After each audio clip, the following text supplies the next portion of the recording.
everybody, Evil Klaire here, and I hate Kirby. Just look at this friend-shaped cretin running around and jumping and running around. Oh, and getting hobby abilities? Feh, I hate this character. I wish I could play a game that didn't have Kirby in it. But where am I gonna find that? Wherever am I gonna find a game that doesn't have this specific character who I despise so much? Where, I ask you, where? I don't know, I mean, all I do is play Kirby, can't really help you there. What I can do is gush about the various Kirby games that have entire modes dedicated to not letting you play as Kirby.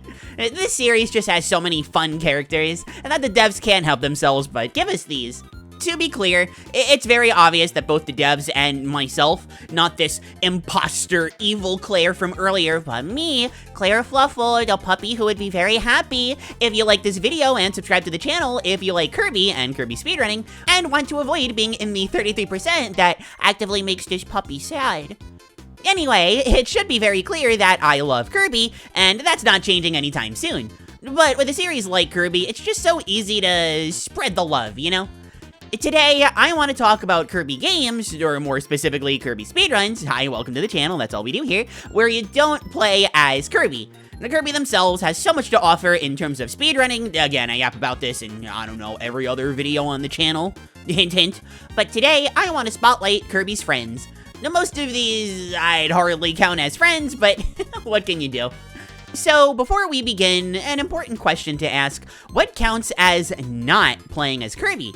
It just means, you know, you're not using Kirby, right? Easy. Great video, Klaire. No, I think you'll, hope you enjoyed it. Have a wonderful, fun-yerful day, everybody. Wait a minute. No. It's not that simple. To be precise, while not using Kirby does mean you're not using Kirby, it also means that Kirby's not involved in any way, shape, or form.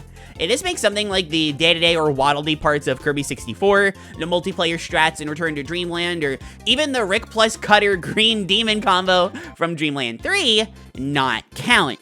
To keep things on the simple side, I'll also be excluding some examples that, while they kinda count, don't meet the full requirements. A game like Kirby Air Ride, Canvas Curse, or Battle Royale may have Dedede and Mennonite playable, but you're never going to see them in a speedrun outside of something weird like Air Ride All Tracks All Vehicles, Hundo, or Clear All Missions, respectively. They sure do count, but you sure are using Kirby a lot more than you're using any of them. Other games, like Kirby Fighters 2's single-handed mode or Dedede's Drum Dash Deluxe also count, and while you can completely ignore playing as Kirby, I'm gonna stick to the main series games for simplicity's sake. That still leaves us with 6 games to cover, so let's cover them already. Before we do, though, I wanted to give a shout out to my Puptrins and Mempups on Patreon and YouTube. Consider becoming one for neat perks, including early access to videos such as this one. Mempups on YouTube and Puptrins on Patreon get very similar rewards, so it's up to you for which one you would rather do. Special thanks to my head-patting Fluffle fan Puptrins and Mempups, Biohazard, Lydia Scribe, Freakish Uproar, and Vilafar. I love you all! So would you believe me if I said it took 10 years to finally get a fully proper mode where you don't play as Kirby? Now, we had snippets of Dedede here and there in Crystal Shards, and given the popularity of the character and how much of an influence he'd always had on the series, you'd think Dedede would nab this first spot. But no, the anime was airing at this time, and a certain knight was skyrocketing in popularity. With 2002's release of Kirby Nightmare in Dreamland, upon clearing the extra mode, you unlocked Meta Nightmare, a speedrun-focused mode that tasked you with clearing the game as quickly as possible, but instead of playing as Kirby, you played as the sword-wielding, masked Meta Knight himself, Meta Knight. Yeah, I kind of killed the mood on that one, but it doesn't change the fact that, wowza, it's Meta Knight! Based on the footage, you may figure that this mode is a little more than playing through Nightmare, but with Meta Knight. You're stuck with a slightly more advanced sword, except you only have half health, and you can't save. Yay? Thankfully, there are a lot of differences between Meta Knight that makes him stand out from Kirby. Most importantly, Kirby's run speed may be pretty good in this game, but Meta Knight goes way faster. As a puppy, I use the term zoomies a lot, but if there's one word I would use to describe Meta Knight here, it's relatively high speed compared to your alternative options. Hey, even a puppy like me's gotta have some word variety, you know? Anyway, this winds up being a double-edged sword. Hey, look, Mennonite sword. I didn't even plan that one. I'm so clever. On the one hand, given that you're moving faster and physics are a thing and all, it can be very easy to lose control and run into enemies that you wanted to avoid. And given that you only have 3 HP instead of 6, this can result in deaths, even game overs, very quickly if you aren't careful. Kinda honestly sounds like a ripoff, but in exchange for the tricky movement, you get really fast run speeds. It's addicting trying to blast through these levels as quickly as you can. To make that aspect even more addicting, and this is something that we're going to be seeing a lot of in this video, so get ready to hear me talk about it a lot. When you beat the game, it tells you how long you took to finish it, motivating you to jump back and try to lower your time. If I've said it once, I've said it 1,000 times. In-game timers, or IGT, are the savior of speedrunning. Anyone can do it and understand the appeal of trying to lower their personal best time, the truest core appeal of what speedrunning is all about. It also really helps that Nightmare is just a darned fun game to blow through. People may have looked at portable games on handhelds with short, AA battery-fueled lifespans in 2002 and went, dang, that's annoying. But in 2024, when we're looking to speedrun this stuff, boy howdy, can we appreciate it all differently. Now, my gameplay, while not awful, I guess, isn't top tier or anything. You can certainly do much better than what I'm doing. To the point where, if we're looking at world records, the game can be cleared in under 30 minutes, almost 10 minutes faster than with Kirby. Actual insanity. And while the series would revisit the idea of letting you play as other characters, like I said before, Canvas Curse and Air Ride exist and sure do let you play as other characters. I mean, who wouldn't want to play as iconic characters such as Waddle Doo? But it would take until 2008's release of the best game in the series, Kirby Superstar Ultra, for this to come back in full swing. And while we did get another shot at running through a game with Mennonite, Ultra is a rarity in how there's actually 2 game modes with no Kirby in them, those being Meta Nightmare Ultra and Helper to Hero. We'll start with Helper to Hero, a boss rush mode where, instead of getting to change your ability between rounds like in the arena modes, you pick an ability and use that single ability from start to finish. This may sound limiting at first. Why even bother playing through Kirby when you can't change your ability? Sure, I can play as Knuckle Joe, or Chili, or the absolute legend, Gim, but Kirby's right there. Helper to Hero, thankfully, winds up being one of the most unique boss rush modes in the series because of this exact reason. Since you're locked into an ability, you're actively encouraged to pick your favorite and just stick with it. For me, that's our good pal Parasol Waddle-Dee over there, but if you really like, say, Fire Kirby a lot, then go ahead and use Burning Leo. Or say you couldn't care less about Plasma, but you really like Plasma Wisp. Our Lord and Savior Plug may or may not forsaken you for this, but you get to use Plasma for a full run of bosses.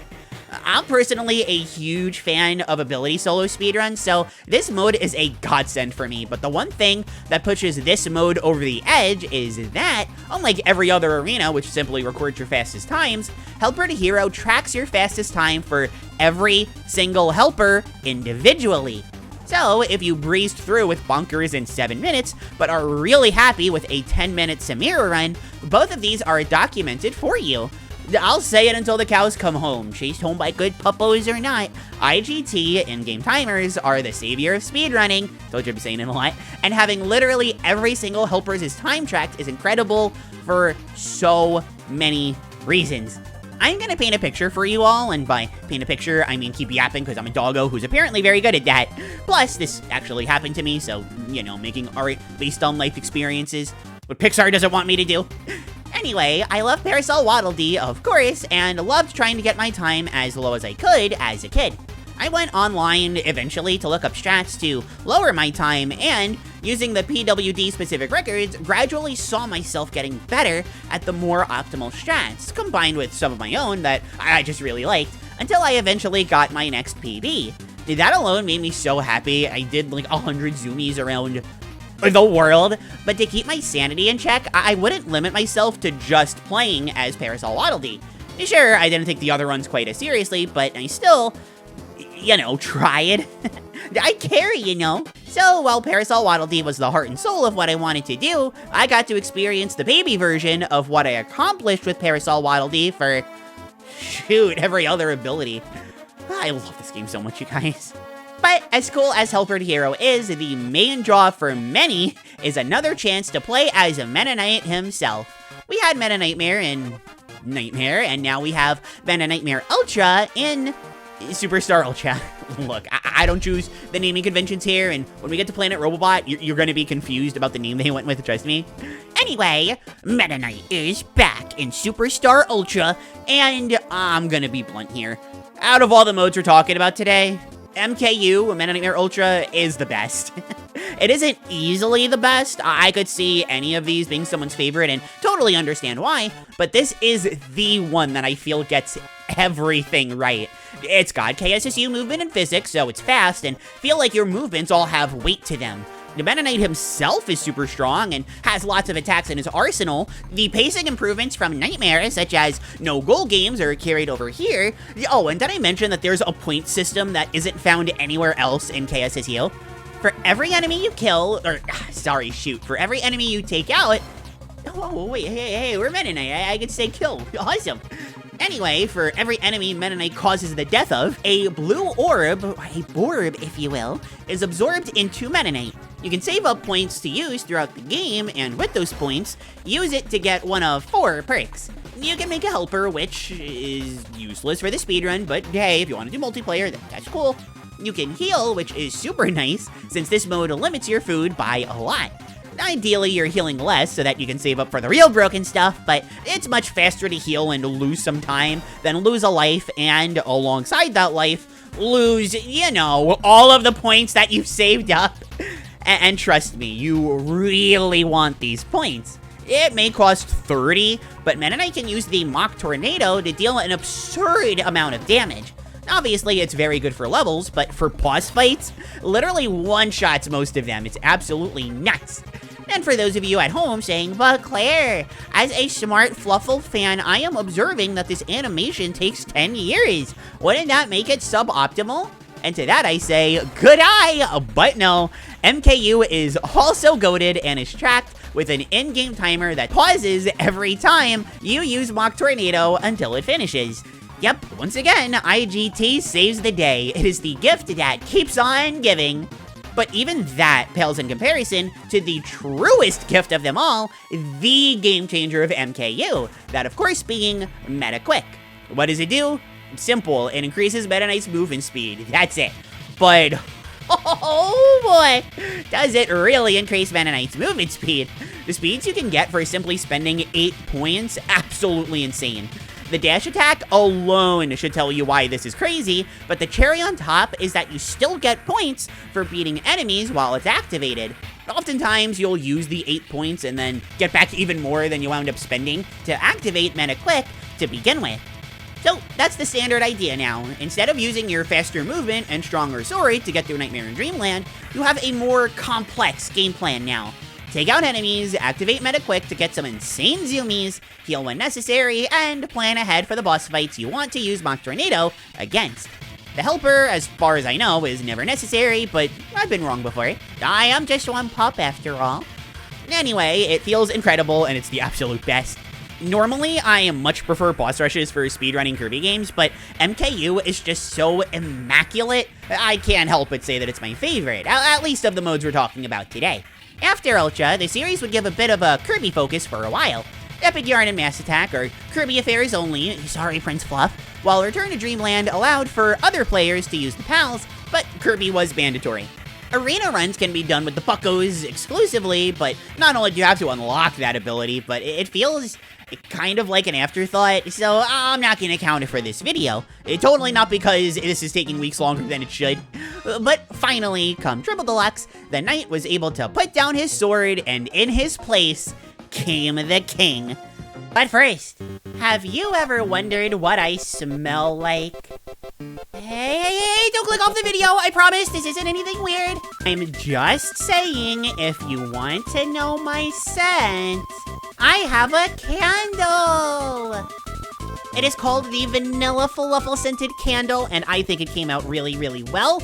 At the checkout, you can either decide to get a normal candle or one with a wooden wick if you like to hear that crackling sound.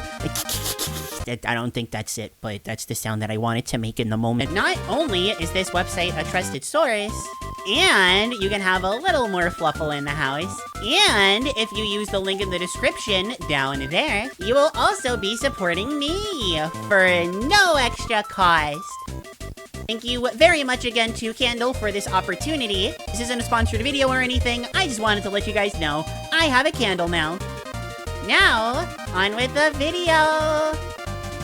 Dedede Tour is really cool, if only because, hey, you actually get to play as Dedede. And after everything we got from Mennonite and MKU, who knows what Dedede's gonna get here? The answer, kind of a mixed bag. As far as Dedede himself is concerned, he is mostly just Hammer Kirby. He has some perks, like this neat projectile attack and never being able to lose Hammer. Really fun for Hammer Toss, although good old Hammer Swing and Hammer Flip get the job done better. Otherwise, not much sets him apart, which is a huge bummer. But you know what does set him apart from Kirby? Well, black holes! Or, you know, portals. I don't know, I've always called them black holes personally. Anyway, getting sucked into these teleports you ahead in whatever world that you're in. So, if you're in Floral Fields and you get a portal, you won't get teleported to the final boss or whatever, but you will get to skip a good chunk of Floral Fields itself. Unlike MKU, there's no punishment for skipping stuff either. Enemies don't give you points to save up for special attacks or anything. Dedede just does his thing and gets sucked into portals that teleport him around the world. Basically, it was Tuesday for him.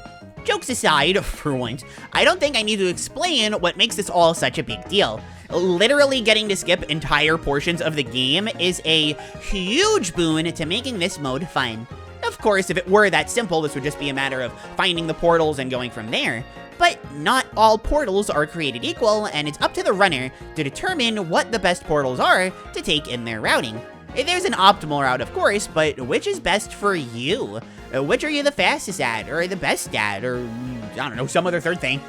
It's really interesting, and I'm a big fan of how unique of an idea this is. The series never really revisited the idea of skipping levels to go fast, with every other mode since the original Nightmare focusing on powering you up and getting stronger.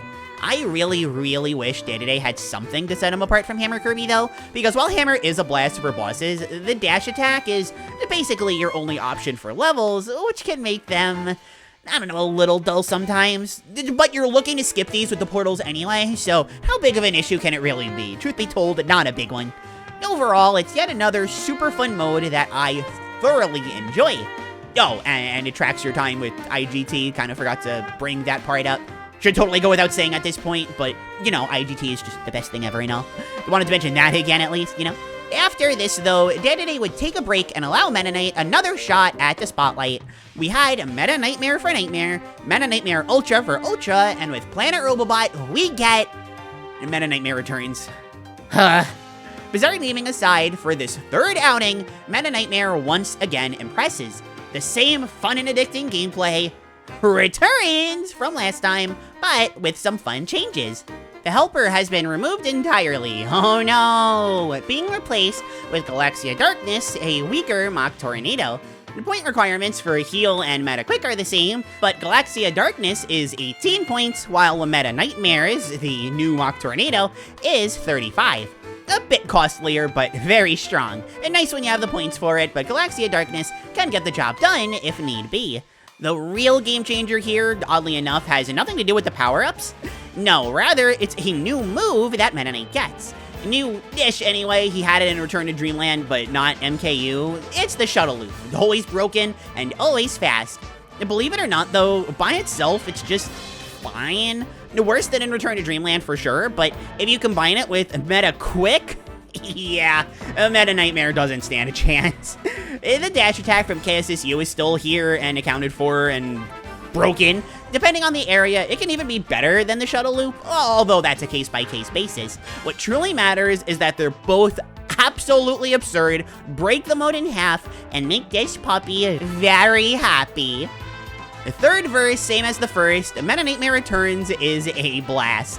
The Robobot as a game is just impossible to mess up, and while I miss the more arcadey feel of the other two Meta Nightmares, this one more than makes up for that in its insane movement. You go fast in the other two, sure, but having a dash attack on the ground and effectively one in the air to abuse alongside Meta Quick seriously changes everything. Each of the 3 Meta Nightmares has their own style, reasons why you'd want to play one over the other 2, and I like that about all 3 of these a whole lot. Oh, and I couldn't fit this anywhere, but when the 3DS was everything and we lived in a utopian society, having Spot Pass on this game to compare times for with Meta Nightmare, and the arena modes as well, but specifically Meta Nightmare, gold. But we have another game in the series to talk about, of course. Kirby Star Allies is next, and funnily enough, when most people talk about this game in a positive way, they're not talking about playing as Kirby. The most prominent side mode gives Kirby 0 attention, that being Guest Star Allies Go. Rip Guest Star Kirby glitch. Basically, Guest Star Allies Go is a truncated version of the story mode, but instead of playing as Kirby, you play as a buddy or dream friend. Think helper to hero from KSSU, but in KSA, and expanded to be a shrunken down version of the story mode. The real game changer of this mode, and why it's the highlight of the game for most people, are the stat boosters. Along the way, you'll find items that boost one, or all if they're feeling nice enough, of HP, attack, or speed. And you know the drill at this point, every helper and dream friend have their own trackers for in-game time, or IGT, blah blah blah.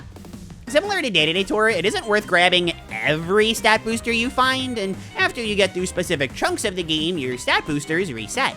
A huge part of getting through this mode super quickly is properly routing which boosters you get and using them to your advantage as best as you can. The Dream Friends were also given callbacks to their own games, having levels and puzzles based on the game that they came from. Marks, for example, tackles Kirby Superstar-inspired areas, while DeRoach takes on Squeak Squad levels instead. It's a great way to call back to older fans, and gives longtime Kirby players, not calling them fans, I'm not going back to that life, a ton to look forward to when blasting through with the Dream Friends. Obviously, I'm quite partial to Magalor's run. Return to Dreamland really does just hit different for me, but everybody gets their game the recognition they deserve. For me, Guest Star Allies is super fun, but loses out a bit in what they decide to carry over from KSA itself. They went a bit overboard with the auto-scrollers, the forced combat fights, stuff like that. You have this really fun mode with levels virtually made to speed through, and slow them down to a crawl seemingly on a whim. It doesn't change how enjoyable it is, especially with the Dream Friends. They are seriously overpowered. It's almost funny, except I'm the puppy making jokes to pay attention to me. Oh, right, Guest Star Allies is really fun. But we aren't done with Star Allies yet. Similar to Superstar Ultra, we have 2 modes to talk about here. And while, yes, you can tackle this mode as Kirby, the ultimate choice is a really unique take on the traditional arena-style boss rush, one that you don't even need to play as Kirby for. It's a lot more involved than the Return to Dreamland version of the multiplayer characters, so I figured, why not? Let's include it. On the outset, it's what you'd expect. You fight every boss in the game in their hardest iterations, DLC included. Gone is Iggy Woods being replaced by Parallel Woods. Pon and Con are gone, with Goldon and Silvox being, replaced Docs. Some things set this mode apart from the others though. Most notably, you don't have to play as Kirby at all, even when you first unlock it. Only player 1 can use Kirby as is, but if you woke up feeling optimal and would rather use one of the buddies instead, you can. Or if a Dream Friend catches your eye, you can use any of them too. Similar to Return to Dreamland, this supports up to 4 players, and you can use any combination you want. I hide in my room all day when I'm not publicly puppying, so I tend to play by myself. Now, maybe I'd play with others if online was a thing, but it isn't. Unlike the levels carried over to Guest Star Allies, there's very little in the way of low points for the bosses. The Ultimate Choice borrows a really cool idea from Kid Icarus Uprising and lets you choose the difficulty for a given boss rush, rather than just have Arena and True Arena. The lower difficulties have less bosses, more healing, that good stuff. The higher up you go, the harder it gets, climaxing with the hardest challenge of them all, Soul Melter EX having you fight every boss in its hardest form. Well, not Grand Ma'am, she doesn't appear in any of these. Seriously, playing the story mode and fighting her is this weird combination of Uncanny Valley and excitement in its purest, most puppy-like form. Put together like this, as I said before, Soul Melter EX has very little in the way of downsides.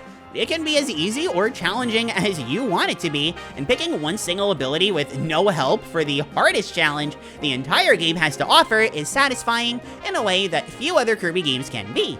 And, of course, since it tracks time for every ability, speedrunning this mode is just the best thing you're gonna get out of the game in general.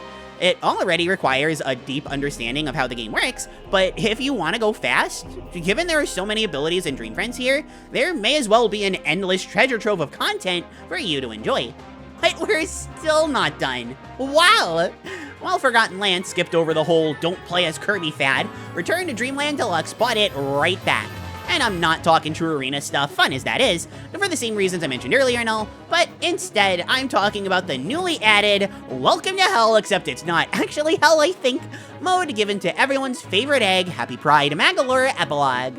Magalor Epilogue is, by far, the most unique of all the modes that remove your ability to play as Kirby. Due to reasons that I'm not going to spoil, friendly pups don't spoil people after all, Magalor is left with nothing. He's lost his strong powers, anything beyond the most basic of movement. Something's telling me he doesn't have much in the way of money either, finally a W. But as you play through the game, you'll collect energy, either by collecting little spheres of energy, or by taking it from enemies you defeat. You can use these energy points as currency to trade to Magalor, I mean, who else would ask for some kind of currency, am I right? And get new powers and upgrades. For example, Magalor starts with a super weak energy blast as his main form of offense, but upgrade that sucker and you can fire it far, angle it, charge it, the works. Once you have a fully upgraded Magalor, the game is just over, GG to anything standing in your way, but the act of getting to that point is nothing like any other Kirby game has done ever before. Even Forgotten Land's ability upgrades are totally different, which is good. Unique variety is what keeps the series thriving and all. Here, it's the act of having a preset kit that, in all honesty, is even worse than all of Magalor's blatant capitalistic habits. Yeah, it's that bad. But as you play the game, unlock new powers, upgrade your old stuff, and experience, through him, the act of regaining your old strength and becoming stronger, pure Kino. The mode even offers everything you'd want in terms of variety. There are small challenge stages based on Magalor's abilities that reward you with energy, unlockables on the world map that go towards a full 100% completion, and even a ranking system that will keep you trying to get platinum medals for every stage and boss. The mode does have some remixed bosses for the main campaign, with World 4 being my favorite. I'd love to spoil it, but I'm not going to. Really fun fight. In the way of complaints, unlike MKU and Soul Melter EX, I do have a very small one. Out of every mode I'm talking about today, this is the one that doesn't time you. You can time yourself, of course, so it's not the biggest deal, but having IGT in a game, it just makes the process a lot simpler, you know? It doesn't get in the way of the experience on the casual end, and even when speedrunning, there's nothing wrong with RTA, but dang it, I love IGT. Plus, I mean, like, look, when you're up against MKU and Soul Melter EX, with the bar that high, I can't help it, alright? And that's all 6 of the games that take the spotlight away from Kirby. I'll always love playing as Kirby, but I really hope these games keep up the trend of playing as other characters. Are any of these modes perfect? Nothing is, and while sure, they all wind up having you repeat parts of the game you've already played, they all have characters that feel and handle so uniquely compared to Kirby that you just have a blast anyway. Well, actually, MKU is perfect, but it's from Peak Superstar Ultra, what would you expect? They also get all the brownie points in the world for having a speedrunning focus and showcasing how cool all of their respective games are, but, you know, for me, that goes without saying. They also literally get all of the brownies because, you know, brownies are chocolate. Chocolate plus doggo, I'm good. Before wrapping up this video, despite the relative lack of modes compared to, say, a traditional 90% speedrun, I wanted to give my own personal rankings of these, just for fun, you know? Knowing number 1 in advance kind of kills any of the tension, but who cares? Let's rank these modes anyway! Yay! Number 8, Staralizes Guest Staralize Go! Number 7, Triple Deluxe's Dedede Tour! Number 6, Nightmare's Meta Nightmare! Number 5, Planet Robobot's Meta Nightmare Returns! Number 4, Ultra's Helper to Hero. Number 3, Return Deluxe's Magalor Epilogue. Number 2, Staralize's Ultimate Choice, specifically Soul Melter EX. And finally, to the surprise of absolutely nobody, number 1 goes to Kirby Superstar Ultra's Meta Nightmare Ultra. A reminder, I think all of these are amazing and are a highlight of the game that they're from. In most cases, actually all of them except for, ironically, Superstar Ultra, I think they're the best parts of the entire game that they come from, which is high praise considering how incredible games like Robobot and Return Deluxe are. With that said, I need to get to work on videos that can match the quality of these amazing modes. Until I see you for another one, I have been Klaire. Thank you all so very much for watching, and I will see you around. Bye-bye!